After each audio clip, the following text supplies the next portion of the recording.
จารย์น้องชื่อสมภาแสงอรุณไส้ที่นี่ขออนุญาตราชการเกี่ยวกับสาธิตเกี่ยวกับการพันบาดแผลเนาะพันบาดแผลนี้มาพันเพื่อป้องกันบา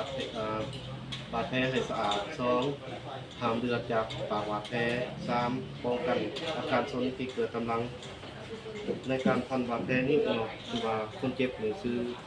เขาพักอายุ21ปีอยู่บ้านทงเมืองจำปาสักแข้งจำปาสักสาเหตุที่เขาหมอมีบาดแผลขามือเนาะห้อง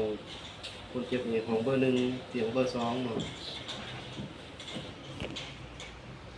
หลังจากนั้นขามือเนาะ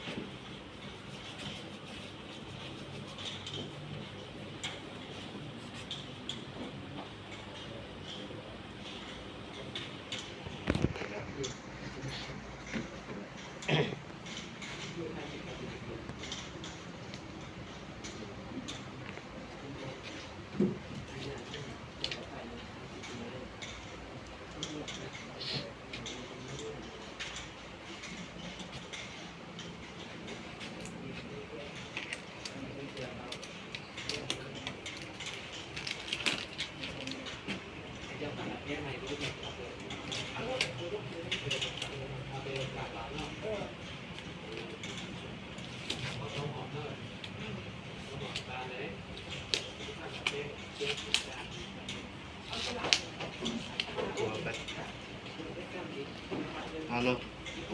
ขออนุญาตถามในอันนั้นชื่อยังเนาะชื่อเผ่าพัดอายุจักปีเนาะ21บ้านอยู่ไสเนาะ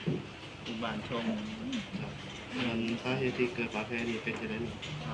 มีบาดแผลอยู่ขามือแล้วเดี๋ยวอันนั้นจะน้อยให้น้องสิเอาอันนั้นผ่าพันบาดแผลให้เด้อ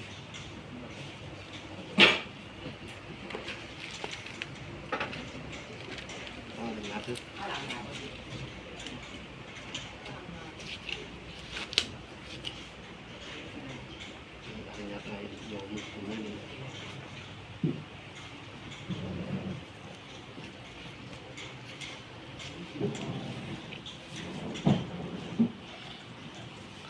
คันว่าฮัดโฟนบอกอันนั้นบอกอันนี้เด้อด้วย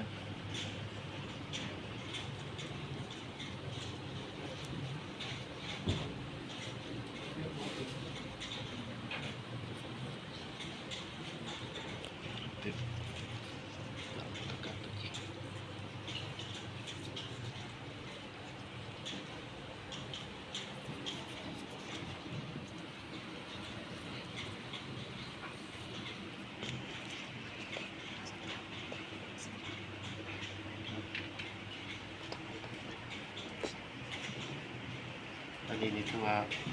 ป้องกันเนาะแบบว่าเขาเห็นว่าเราจะว่าบาดแผลหลายจุดเขาจะพัน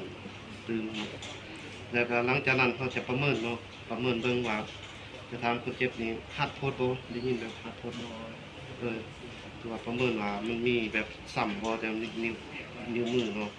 แล้วก็ให้ลองตีนเบิ่งได้บ่ว่าสะดวกเนาะเจ้าอันนั้นถือว่าสำเร็จแล้วเด้อมีหยังก็ให้พยายามรักษาตัวเองเพื่อบ่ให้ถึกน้ำให้อันนั้นบ่ให้มันแบบว่าออกให้งานเครื่องในทางมีบาดแผลให้กินยาตาม